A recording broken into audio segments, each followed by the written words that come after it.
Our next in-person mastermind is coming up this fall, and we're heading to Vegas. We're kicking off this mastermind with an in-person tour at Zappos downtown Las Vegas campus, where you'll learn their strategies behind company culture, core values, employee engagement, and customer service. Looking outside the legal industry for business concepts and strategies allows you to gain fresh perspectives and innovative solutions that can be applied to improve and differentiate your firm's operations. Following the tour are the mastermind hot seats. Every attendee has the opportunity to dive deep into their business obstacles with their mastermind group and coach. We believe that nothing beats working on your firm in person, so join us in Las Vegas on November 7th and 8th. This is your chance to break through barriers, spark new ideas, and accelerate your law firm's success. Limited spots are available. Visit maxlawevents.com for full event details and to grab your ticket today.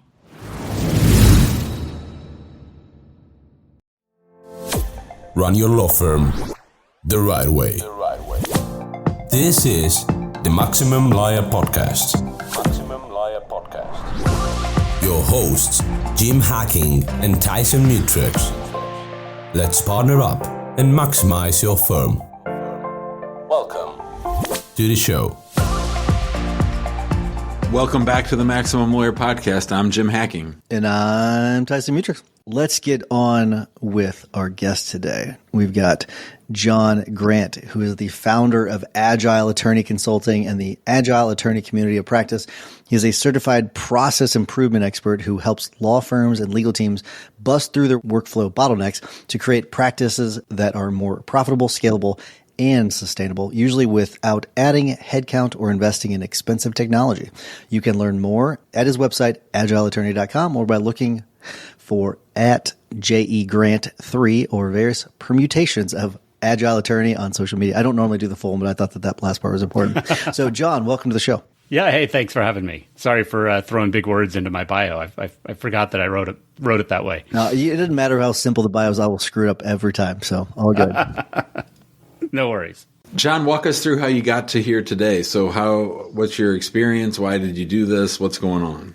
Yeah, I'll give you the quick bio, which is I come from a family of lawyers. I, of course, wanted nothing to do with becoming a lawyer as I sort of ended my undergrad education, wound up in the technology industry, had this great experience with kind of one of the great, maybe less heard of success stories of the late 90s and early 2000s, which was I got on early with Getty Images, or actually a company that was a predecessor to Getty.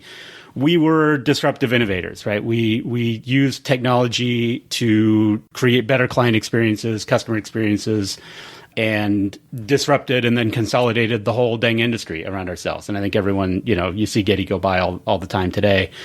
And then I got a wild hair and went to law school anyway. Went into practice, actually was in-house at Getty for a brief amount of time.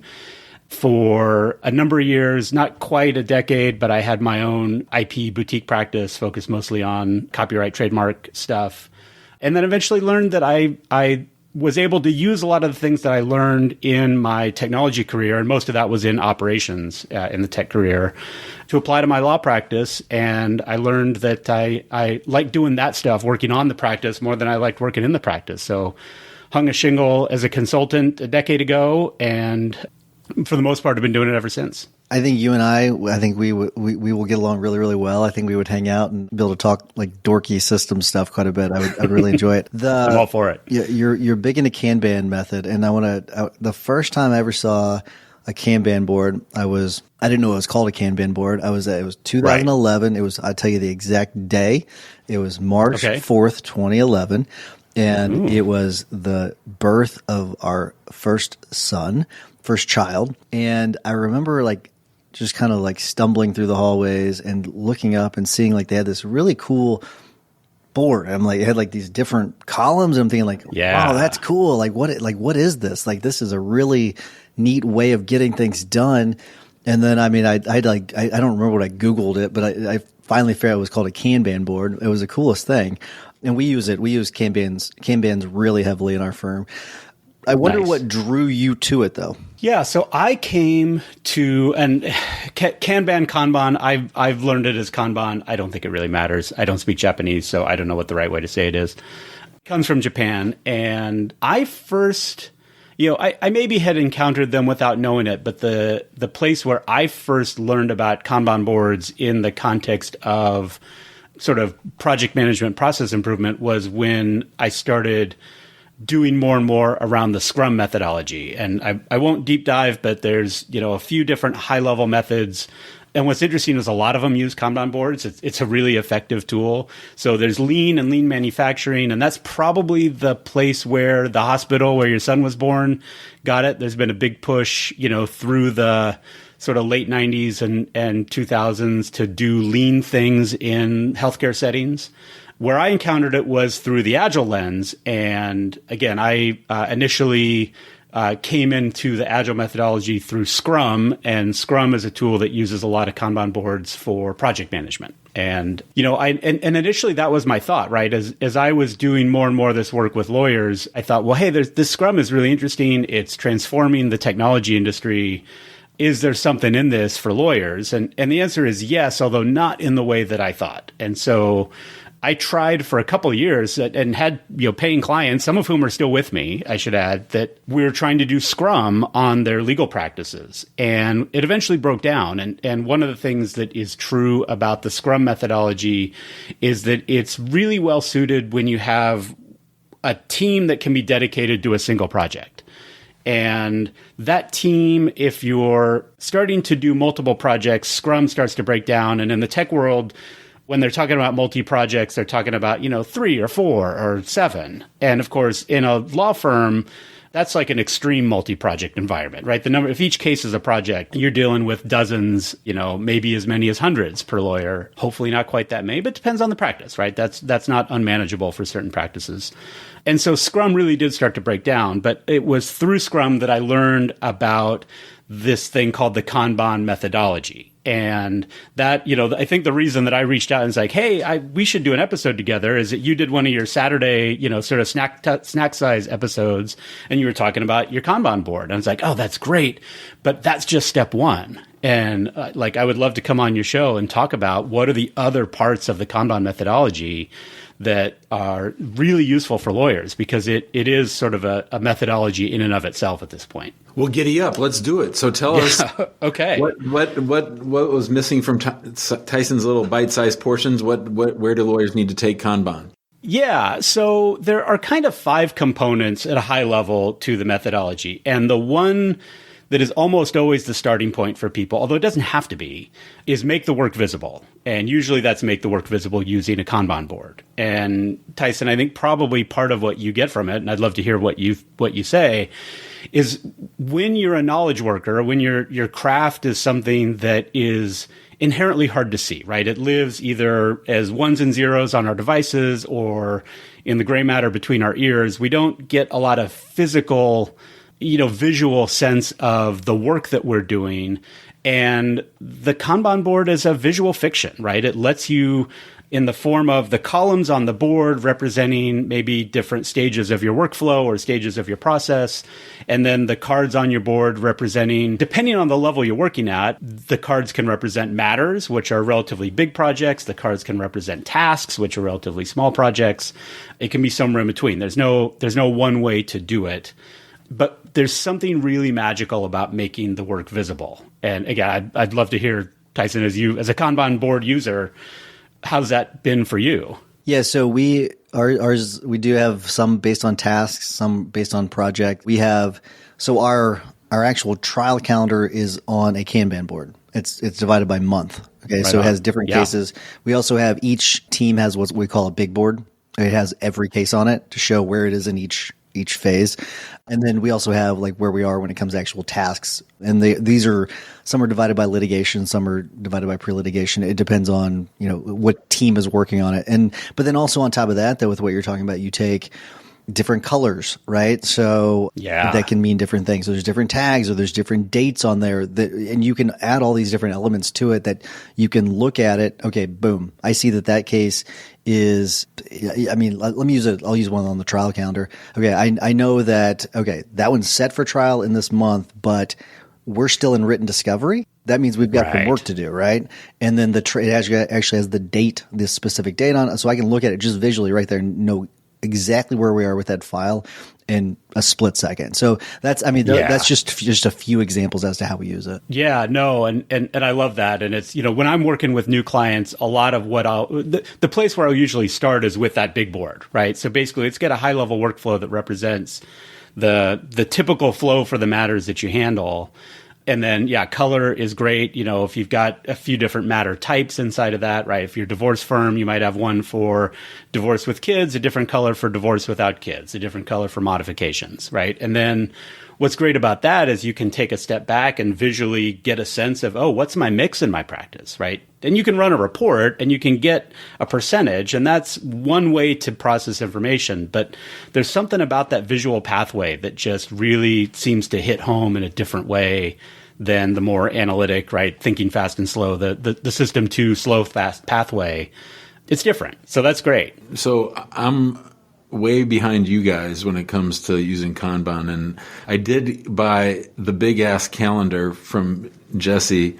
I forget his last name, but it's huge. And I've got all my calendar on there for the year, and I got different colored stickers. It's like the first time I've ever done anything like this. Mm-hmm. But last night, my wife asked me about some weekend, and I sat there and I thought, and I could visualize the whole thing, and I knew exactly what was happening that weekend because of the visual aspect of it. So totally. How do you incorporate that in a virtual world or with a team that's sort of spread over?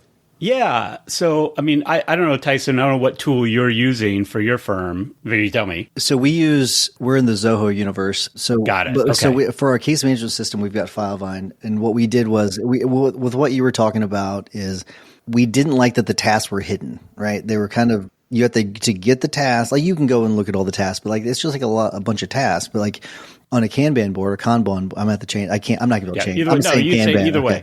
Truly, there's not a right way. I can see them all and you can see, like, okay, who's it assigned to? Like, someone's way behind because all of their tasks are like, so yeah. So we use Zoho to manage our tasks. Got it. Yeah. So, and that's the thing, right? So I would say pre-pandemic, I was maybe a little bit too dogmatic in the sense that I really liked to start people with a physical board. So whiteboard, draw some columns, cases become sticky notes, and run it that way. And the thing I like about using a whiteboard and sticky notes is that the user adoption is really easy, right? There's no learning curve. Everyone knows how to use those tools. Of course, then the pandemic hit and no one can be in the office at the same place at the same time. And so all of the clients that I was working with, if they hadn't already started to migrate to online Kanban boards, then they did it real quick. I find, and this is, again, maybe being a little bit pedantic is not the right word, but I don't want to be like too snobbish about it. There are some tools that have Kanban boards that aren't good at promoting the Kanban methodology.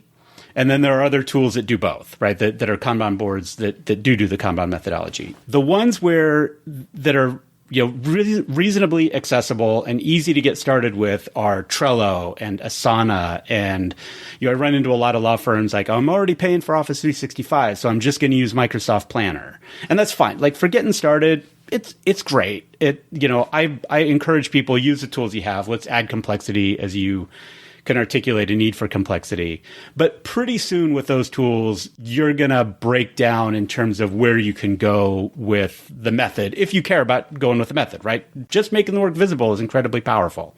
So I'm not saying anyone has to go the next steps, but probably a good segue. Well, and I should say the tools that I like, there's two that are my go-tos. One of them is called BusinessMap. It is maybe a little bit better suited for larger firms. One of the things about BusinessMap is their default license is 15 users. And so smaller firms find that to be a little bit of a reach. If you've already got 10 or 12, no big deal. But if you're only, a 3 or 5 person team, then buying a 15 user license seems like a lot. The other tool I really like is called Kanban Zone. And part of what I like about them is that they've worked a lot with me to add features and functionality that are useful for lawyers. And I've actually worked with them. We've got some great templates on their tool that are good, get you started for basic legal workflows. So the thing about the methodology that I like about those tools is when you get into these other components. So you've made the work visible, you got a board, now what? And one of the things that I'm trying to do when I work with a team that's adopting Kanban is to get work to flow better. So one of the things about the board, and Tyson, you alluded to it a minute ago, it lets you see where work is stuck. And it allows you to be more intentional as your business owner, as a process manager, to go in and try to figure out, why is this work stuck? What things can I try to do to get it unstuck? And so the real focus of the Kanban method. Are you tired of the marketing guessing game? Does your website feel more like a digital billboard than a client magnet? If you're nodding along, you're not alone. And it's time to stop the uncertainty and start getting real results. Let's talk about your marketing spend. Are you just shelling out money every month and crossing your fingers? Do you ever wonder what impact your marketing is really having on your revenue? Well, it's time to take the guesswork out of the equation with Rise Up Media. We've been working with them for over a year, and the feedback from our fellow members has been fantastic. Rise Up Media is here to take your marketing to the next level. They'll even perform a full audit of your online presence, giving you the good, the bad, and even let you in on what your competition is up to that you're missing out on. And the best part, there's no obligation, no catch, no pressure. If you decide to work with them, their contracts are month to month. That's right. No long-term commitments tying you down. So what are you waiting for? To learn more about how Rise Up Media can transform your firms, visit riseupmedia.com/maxlaw, and Rise is spelled with a Z. riseupmedia.com/maxlaw. Methodology is to make sure that work is flowing in a smooth and predictable way. Sometimes that's also a fast way, but as you know, right, we can't control the speed of a lot of parts of the legal process. And so I try to say, while speed is nice, smooth and predictable is better. In fact, there's the thing you'll hear from military folks sometimes, that slow is smooth and smooth is fast. And I like that a lot, right? I had a personal trainer for a while that was a former Army Ranger, and that was his mantra all the time: slow is smooth and smooth is fast. And it's true, right? Because if you go too fast, too quickly, you're going to pull a muscle, if you're in the gym, or you're going to sort of move fast and break things, which is not really what you're trying to do when you're handling someone's legal case. So establishing flow is really sort of the next piece to the methodology. And that can manifest itself in a lot of different ways. There's sort of two places that I find can be really impactful. So can we, before we get to that, we'll leave that as a cliffhanger for a second and let Jim ask you about that one. I don't want to get too far down the path before we kind of step back a second. And can you tell people maybe best practices on the actual setup of the board? Let's just start with really basic for people that have never done it before. Yeah. So can you kind of give them a basic understanding of the way it should be structured and the way maybe you think it should be? Because I'm sure that 10 people might have different opinions, but on how it should be structured. But can you give maybe the most basic structure? And then I'm gonna have a hypothetical project, and you can maybe walk us, because we bought a building a year and a half ago. This would have been very helpful to have, and I thought we could throw that in as a hypothetical to your method. Yeah, there's a whole genre of Kanban for construction projects, which is not my jam, but it's a big thing. So Tyson, to your question, I think so. The templates that I've built that are part of the Kanban Zone ecosystem now, and I'm happy to do it for anybody else. There's really two high-level ones. One is more for litigation workflow, and one is more for transactional workflow. And the litigation workflow, when you're just getting started, I think the easiest and probably best way to start your litigation board is just follow the rules of civil procedure or criminal procedure, if that's where you are, right? And so there's an intake column, there's maybe an initial research or whatever wrapping your head around the case is, strategy. Then there's a pleadings, there's maybe written discovery. A lot of teams I work with will split written discovery and oral discovery, again, depending on what their particular matter type is. Experts are on there too, if that's something you deal with. Coming out of that, you've got your post-discovery motions, usually MSJ. Sometimes there's a mediation negotiation phase that happens in there. And then you're talking about trial prep, trial, and post-trial. And so pretty high-level buckets at first.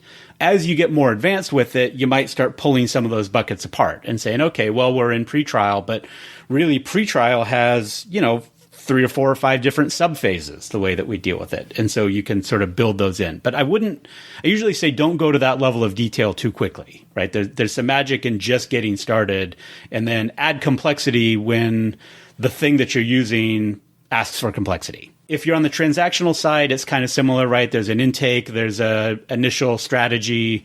Usually there's a drafting, an internal quality control, a client approval, negotiation, execution, and then, post-signing wrap up, whatever it happens to be. And I think each of those can be columns on the board. And again, for most transactional practices, that covers the basics. All right. So I threw out a hypothetical, but that was probably too construction based. I have a different one for you. So let's say, because this is actually a true thing. Let's say that July 1st, my senior attorney, his wife is on sabbatical, and they're going to go live in France for a year. So we have to think of everything that we need to do to make that work, all the different aspects of it. And then, like, we're going to have the whole lead up to when he's gone. I mean, he's going to work for us. We don't know yet, part-time, quarter-time, half-time, whatever. So how would you analyze that? Yeah, so that's interesting because that's a project in and of itself, right? That's not like you managing the work that is your client work through your law practice. That's a project. And so for that, I would actually say, let's build a task level board, not a project level board. And so the project itself is, I don't know what the guy's name is, Jim. It's great. Andrew works from France for a year. And so, you call it Project Blue with an EU. And then, yeah, we were going to call it Project Andre because that's Andre. French. Love it. Yeah, Project Andre. So in that setup, what you're going to do is set up your board. So the basic Kanban board is really just 3 columns. It's to do, doing, and done, or ready, doing, and done. And what you would probably start with is fill that to do column with the brain dump of all the things that you think you've got to figure out. And then once you've filled it, I would probably add some columns to the left. So I would say I'd maybe add a column that is this week. I would add a column that is next month or this month. And then beyond that, a column that is like soonish, right? It doesn't have to be set in stone. But what you're going to do then is you've now basically got a ready for work now. You've got a ready for work sometime this week, ready for work later this month. And you're going to take all those tasks that you created, right? That brain dump that you made, and you're going to prioritize it. What is the order of events? What are the things that need to happen today? Is there a predecessor successor relationship between these things? And then you're going to, the two of you or whoever on your team is responsible for figuring this stuff out, you're going to manage it through the in progress column, right? So you're going to pull work from ready, you're going to bring it into working, and then you're going to work on just that one thing until it's all the way to done. So the board I described a minute ago, for a matter level board, what that really is a breakout of the in progress column. And it's saying there's lots of phases to in progress. The board I just described for you is really a breakout of the ready column, saying, okay, well, we got to build sort of a funnel that is able to get work into my active attention span, right? My finite capacity. And we want it to come in more or less the right order, right? Probably doesn't have to be perfect, but you can sort of sort that out. And then you can put those two concepts together. So you might say, okay, in terms of my working column for Project Andre, there's going to be an initial drafting or creating the policy or giving you an email about the software that they're going to need, whatever it happens to be. And then there's going to be a Jim review and approve column. And so there's like an initial work, and then there's an approval, and then there's a done. And the nice thing about that, and this actually is a great segue into one of the concepts I was going to talk about a minute ago, is you want to limit the number of balls that you throw into the air on that project at any one time.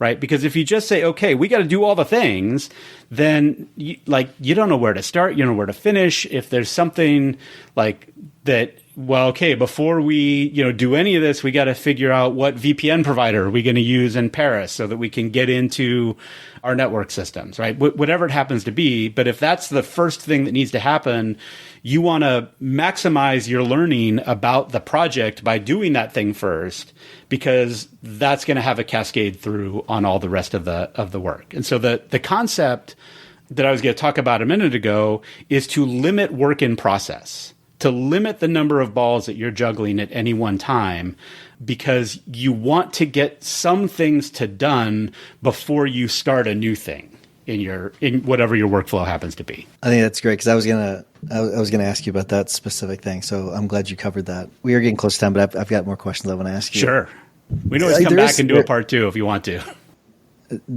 So I got really big into a world without email, and I believe many of the concepts. One of the things that he talks about in his book, Cal Newport talks about in the book, is like you're doing everything like in one place, right? Like you're not jumping from place to place. And so what I really like about Kanban, and something that we've been really, really working on over the last 9 months, is everything's in the task. So the note's in the task. So if you're having conversations about the note or the task inside the task, like, so you're doing the work in the task. Like it is.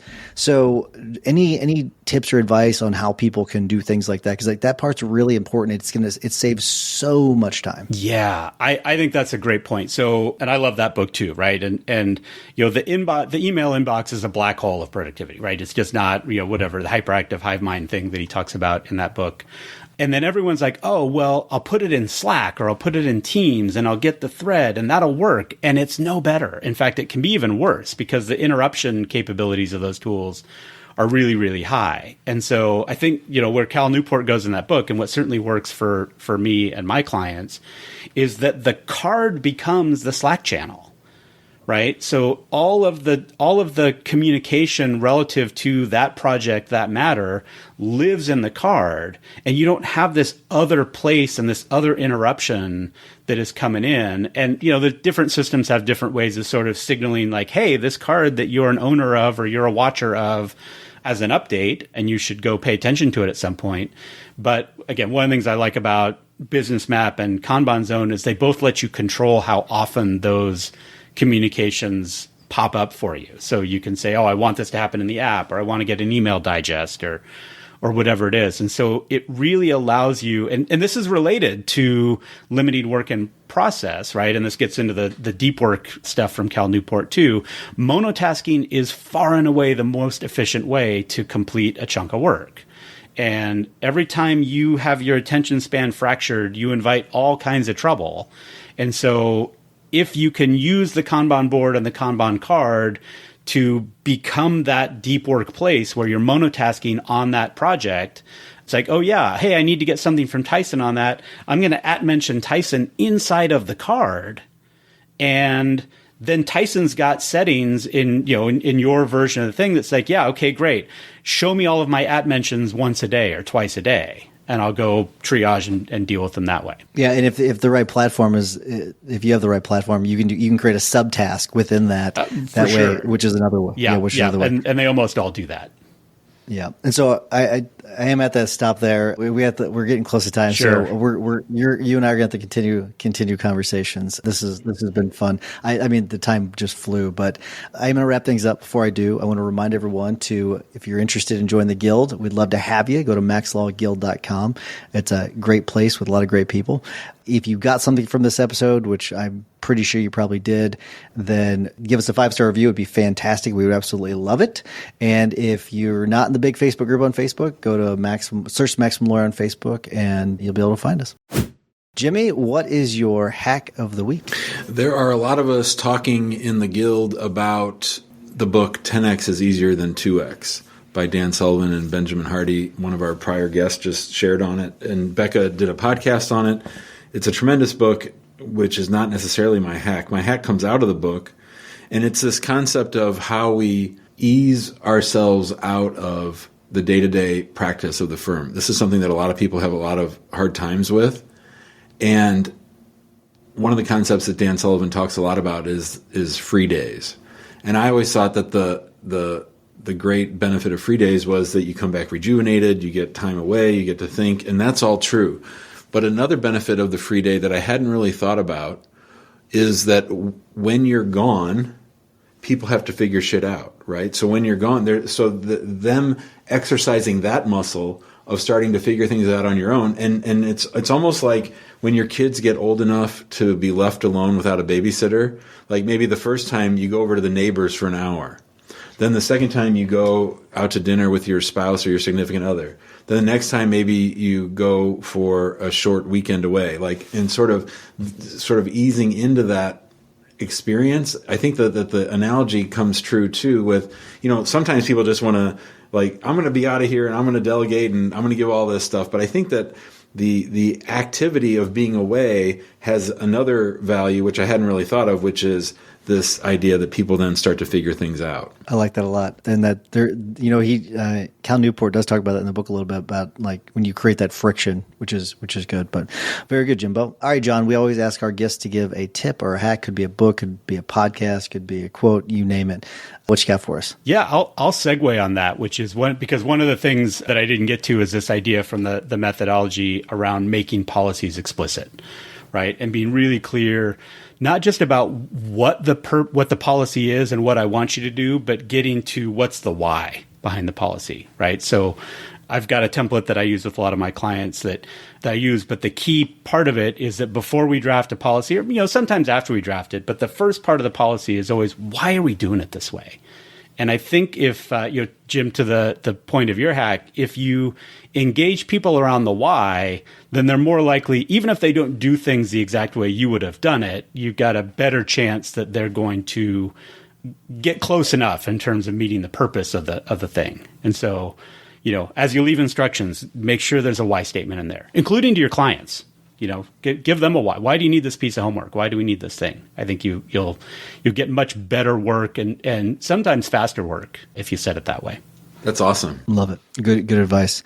All right, for my tip of the week this relates to what John was talking about earlier. If you just want to start simple and start putting stuff on the walls, Jay Muir recommended this to me a while ago, and I think it's really great. If you just go to Amazon and search like whiteboard roll or something like that, there's a bunch of different, like, instead of like having to pay for like a expensive thing that you put on the wall or a whiteboard, you can buy these whiteboard rolls. And we actually did this at our house where we just take a black line and just create the columns, and you can put your sticky notes, down the line as you need to go. So Jim, for your project, you can do that. Just use sticky notes. It's really, really simple. So if you want to start basic, that's a really basic, easy way, cheap way. I'm looking at a roll right now. It's like, $17 for 8 feet, but the one we have is like way bigger. It's like 50 feet and it was like $20. So you can get a lot of rolls of whiteboard paper. So, and it just sticks, it's just static electricity, it just sticks to the wall. So it's really handy. But all right, John, thank you so much. A lot of fun. Really enjoyed this. Yeah. Thanks for having me. Can't wait to keep the conversation going. So thank you so much. Great. All right. Thanks. Thanks for listening to the Maximum Lawyer Podcast. To stay in contact with your host and to access more content, go to MaximumLawyer.com. Have a great week and catch you next time.